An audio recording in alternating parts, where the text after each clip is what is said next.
Fala, amigos missionários, sejam muito bem-vindos à vida de um missionário.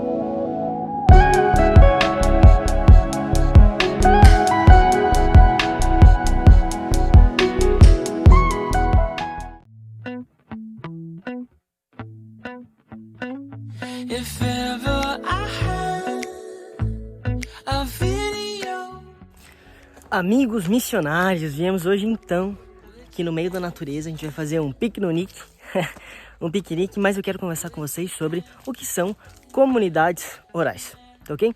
Vocês vão acompanhando aí, esse é o vlog na área de missionário.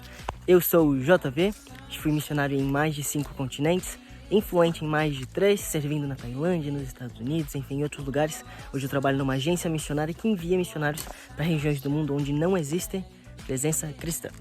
Então acompanha o vlog de hoje, a gente vai falar sobre comunidades orais e bora lá! They said that you loved me all along. Now I see you dancing with some other man. I wanna see where this goes. I need a light to see home. E amigos missionários. Olha, a gente tava aqui atrás, ali.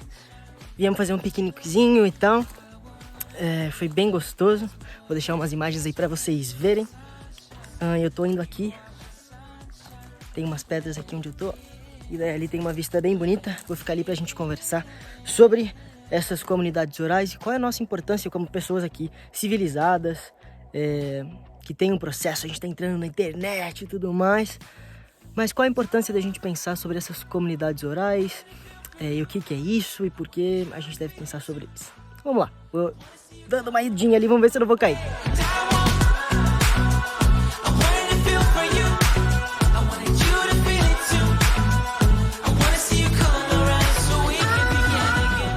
Se você já tá aí, tô subindo aqui pra conversar com vocês, já manda o like. Sabe por que você tem que mandar o like? Eu tô subindo aqui enquanto eu vou pedindo like pra vocês. Sabe por quê? Porque se você dá um like e compartilha isso aqui com alguém, mais pessoas vão poder ser missionários e a gente vai ver Cristo voltar mais rápido. Então bora, dá o like aqui e compartilha. Ihu!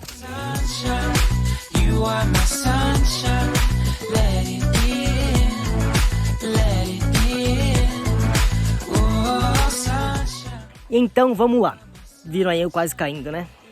Comunidades orais, ou tradição oral, o conhecimento oral, são essas comunidades, esses grupos de pessoas que passam as suas tradições, as suas leis, a sua literatura, seu conhecimento de geração em geração, de forma oral. Eles não têm um sistema de escrita propriamente dito. Então, como isso funciona? Então, essa informação pode ser passada de geração em geração, por um discurso, por uma canção, uma balada, um poema, enfim, algo semelhante nesse...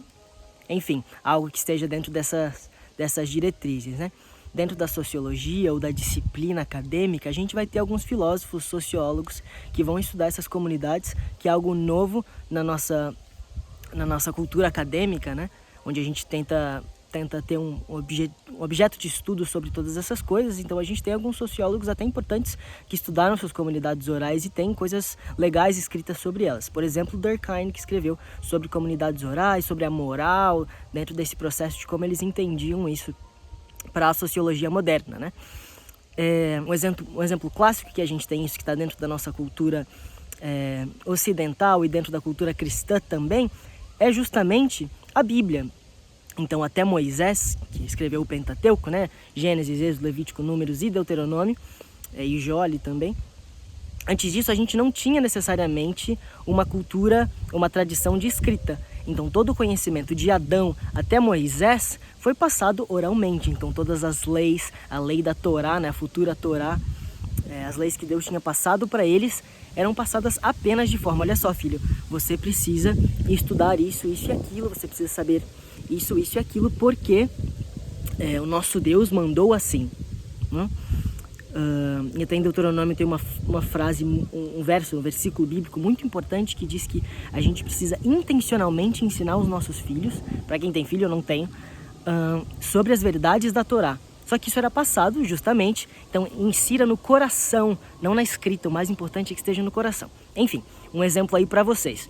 Outro exemplo que a gente tem muito claro são as comunidades indígenas do Brasil, que eles não tinham um sistema de escrita necessariamente ou propriamente dito. Mas não quer dizer que eles não tinham uma cultura por detrás disso. Então fica aí o pensamento do que são comunidades orais. Mas vamos falar então, qual é então, a gente está falando assim, ó. Esse canal a gente fala sobre missão, sobre esse tipo de coisa.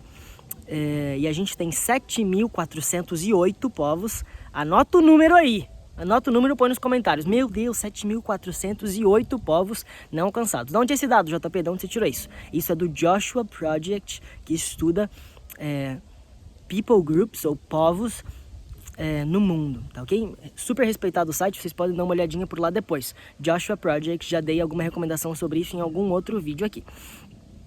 Então, a gente tem 7.408 povos que não conhecem quem Cristo é, não tem uma Bíblia traduzida em sua língua, não tem uma igreja ou pessoas que lhes contem sobre a história da salvação. 7.408 povos. E entre esses povos existem, sim, comunidades orais, que a gente tinha conversado um pouco antes. Então, vocês imaginem isso. Eu vou trazer aqui mais tangível pra gente como funciona isso. Eu tenho um grande amigo meu, que é meu mentor, na verdade, sobre missões e tal, ele chama Dale Goodson. Ele é um dos mentores do treinamento da Adventist Frontier Missions, que vocês podem conferir aqui no card sobre o treinamento missionário, que eu já fiz um vlog, eu já fiz uma série sobre isso, e a série África, vocês podem conferir lá. Ele dá aulas pra gente nesse treinamento. E ele foi missionário, ele serve no campo missionário por alguns bons anos, acho que foram 20 anos que ele serviu no campo missionário. E ele trabalha com missões há 35 anos. Já escreveu alguns bons livros sobre o assunto. Ele tem um processo de entendimento de culturas, de discipulado muito forte. Para mim, a referência no mundo de missões é o Uncle Dale, a gente chama ele de Tio Dale. Mas vou contar para vocês como funciona esse processo. Só vou levantar aqui que eu tô de cocorocas e tá doendo minha perna, vamos lá. Uncle Dale, ou Tio Dale, foi missionário em uma comunidade... em Papua Nova Guiné, há cerca de 20 a 35 anos atrás. Quando ele chegou nessa comunidade, pra gente pensar, a gente vive no século 21 e a gente não acredita que exista esse tipo de coisa ainda no nosso mundo, né? Ele chegou nessa comunidade que, para chegar à comunidade, a gente tem missionários nessa comunidade hoje com a Adventist Frontier Missions, e já vai uma dica aqui para vocês seguirem, só que lá no Instagram, vou deixar aqui em cima, ó. É o pessoal do Transculturando, eles estão sendo missionários hoje, num processo de discipulado já, de um projeto que o Uncle Dale começou. Esse projeto ele é muito longe, demora uns 3 dias para você chegar da capital de Papua Nova Guiné até o projeto, e o Uncle Dale contava pra gente que, quando ele chegou lá, essas pessoas não faziam ideia do que... Amigos missionários, se liga nisso. Então, isso era no século passado, né? Mas pra gente pensar, isso alguns 20 anos atrás. As pessoas não sabiam o que era a Segunda Guerra Mundial, muito menos do que foi a Primeira. Não faziam ideia do que era a Guerra Fria, não faziam ideia do que era uma bactéria, ou um vírus. E a taxa de mortalidade, a taxa de vida deles era de 30 anos no máximo. 30 anos no máximo. Eles chegavam a se casar com 12, 13 anos e já ter uma família com essa idade, porque eles viviam muito pouco mesmo. Imagina isso. Então, olha só, pra gente pensar como são essas comunidades e que elas existem ainda no nosso mundo super tecnológico. Aí, botei a mão na câmera. E pra gente pensar que elas existem ainda no nosso mundo, que a gente diz que é super tecnológico e que essas coisas não existem mais. Então, olha só, eles tinham, o Uncle Dale contava, e assim, isso me chocou bastante, que eles tinham uma poça de água, e nessa poça de água eles lavavam as roupas, eles lavavam os bebês, eles faziam suas necessidades especiais, né, o pipi e o popô, faziam com aquela água comida. Então, vocês imaginam assim, a quantidade de vermes e doenças, e se claramente essas pessoas morriam muito cedo, né? Eles não tinham conceito nenhum de plantio de vegetais e tal. Eles viviam da caça e da pesca e do plantio de batatas ou coisas assim. Então a gente tem comunidades, até hoje, que vivem com 2, 3 dólares ao mês. Imagina você viver com 15 reais ao mês. Isso que o dólar tá aumentado no Brasil, né? Tá alto. Então assim, eles não tinham conceito nenhum, entendimento nenhum do que era uma vida plena, né? Imagina, agora traz comigo aqui. Traz comigo aqui. Vocês acreditam que essas pessoas têm um conhecimento básico de quem Cristo é? Então pensem comigo aqui. Se essas pessoas não sabem ao menos o que é uma bactéria, ou que a gente precisa ter cuidados de higiene maiores, o que vocês acreditam que elas precisam? Se elas têm um processo de crença em espíritos e tudo mais, como vocês acham que elas vão ter a oportunidade de saber quem Cristo é? Quero instigar vocês a pensarem sobre isso. A gente tem milhares de comunidades que não sabem quem Cristo é e vivem em condições ainda no nosso mundo, que a gente pensa que tudo vai acontecer pela internet. Ele vai sim, talvez. Talvez. Eu acredito que para o mundo ocidental, Cristo já podia ter voltado. Mas infelizmente, ou felizmente, porque isso dá um senso de propósito gigantesco na nossa vida, a gente tem a oportunidade de ir às pessoas que nunca conheceram sobre Cristo. De talvez transformar a vida delas pelo poder e pelo amor que Cristo tem a concedê-las. Quero instigar vocês a pensarem sobre isso. São 7.408 povos que não sabem quem Cristo é. O que você tem feito sobre isso? Qual é o seu objetivo de vida? O que você quer ficar fazendo nessa terra aqui?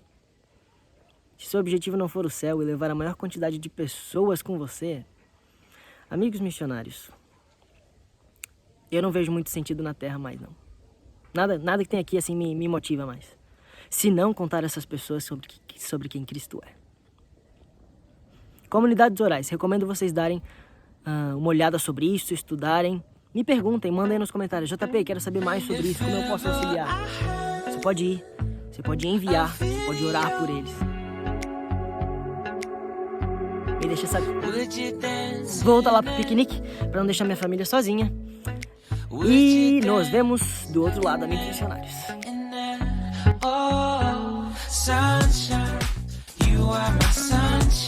Oi, amigos missionários. Eu não falei que a gente tá indo embora já, ó. E daí minha irmã, lá de Onaras, gente, tudo bom? vai falar o que a gente veio fazer aqui, vai lá, Vinícius. Hoje a gente veio fazer um piquenique no Floresta Park, Aqui em Campinas. em Campinas, fica aqui no São distrito Paulo? de Souza, Joaquim Egídio. E é bem gostosinho porque eles preparam a caixa com as coisinhas todas e aí tem os ambientes. Acho que Você é a gente minha tá mãe. no Ei, amigos missionários. E a gente ficou aqui no ponto 21, que tem uma Melhor vista ponto. super legal, tem umas Vocês viram lá? pedras e Isso. tal. Enfim, ele já deve ter mostrado. E agora a gente tá indo embora, final do dia. A gente vai passar ali pra colher umas verdurinhas que eles têm aqui da horta orgânica deles. A gente pode levar pra casa. Bom, pausa Tchau. o vídeo lá.